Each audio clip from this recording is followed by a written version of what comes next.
अंकिता भंडारी, जो कि 2003 में जन्म लिया और 2022 में उनकी मृत्यु हुई। आपने ये केस तो सुना ही होगा।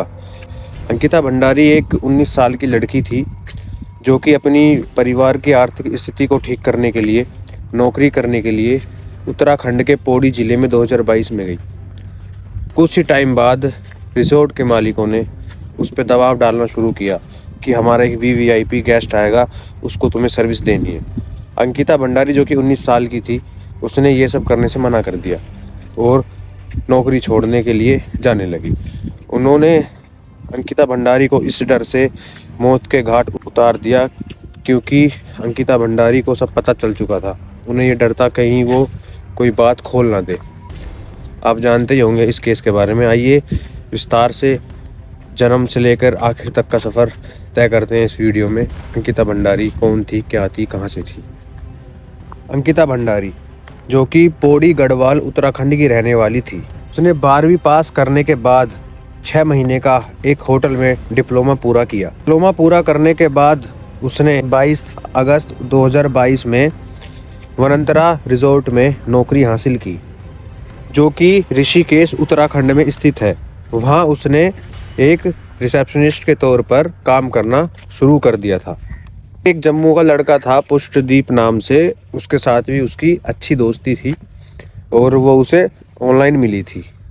18 सितंबर 2022 को अंकिता के माता पिता ने उस पर खूब कॉल और मैसेज किए, जिसका अंकिता ने कोई जवाब नहीं दिया।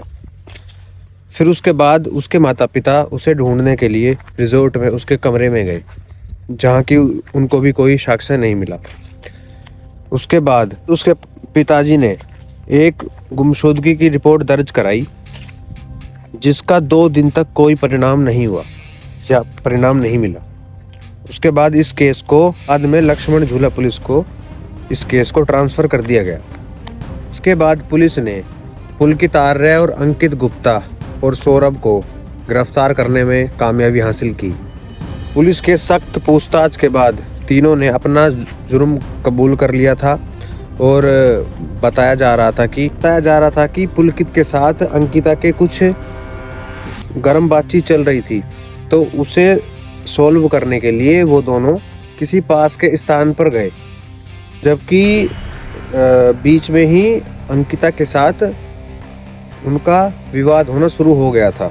जिसके बाद अंकिता को पुलकित ने धक्का दिया, सबने मतलब मिलकर के धक्का दिया और वहाँ से चिल्ला नदी में डाल दिया, मतलब धक्का देके मार दिया।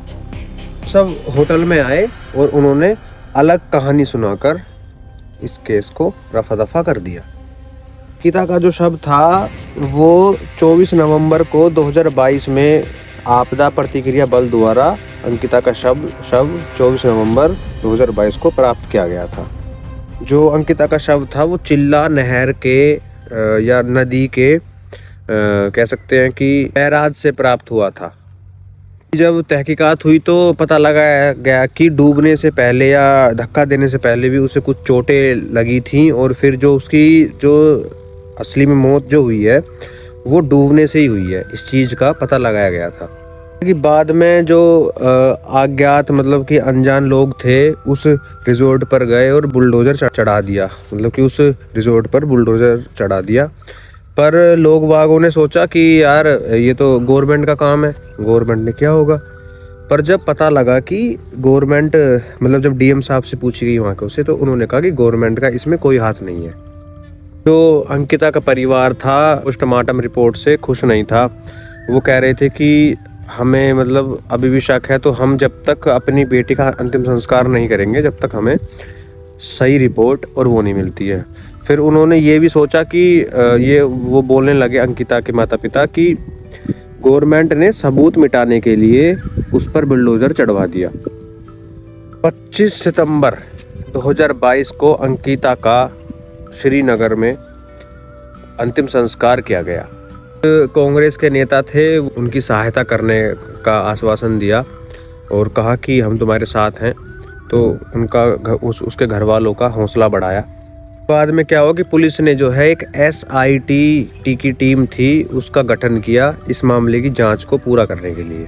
के माता पिता थे, उन्होंने जो है CBI की मांग की थी जो तो इसलिए उन्होंने उच्च न्यायालय की तरफ जो है अपने कदम बढ़ाए थे।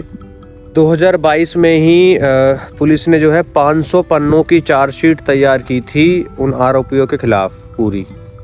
दिसंबर में फिर अंकिता के पिता ने मीडिया को बताया था कि जो रिसोर्ट पर जो बुलडोज़र चला था केशवर से भाजपा MLA रेणु वशिष्ठ और ADM ने कहा था बुलडोज़र वाले से कि भाई बुलडोज़र चला दो।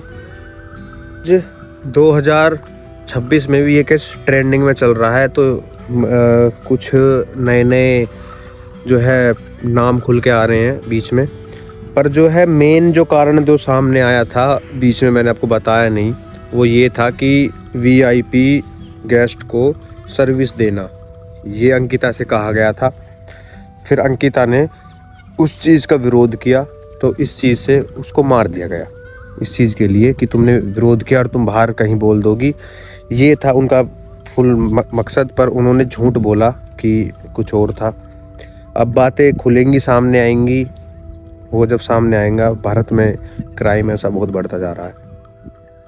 बाकी आप लोगों को इस तरीके से व्लॉग टाइप में मेरी कहानी बताना अच्छा लगा हो तो लाइक करें, सब्सक्राइब करें और मेरे को मोटिवेशन दे ताकि मैं और भी अच्छे से प्रिपेयर करके आपको सब चीज़ घटना के बारे में जो हो रही है उनके बारे में बता सकूं पूरी कहानी।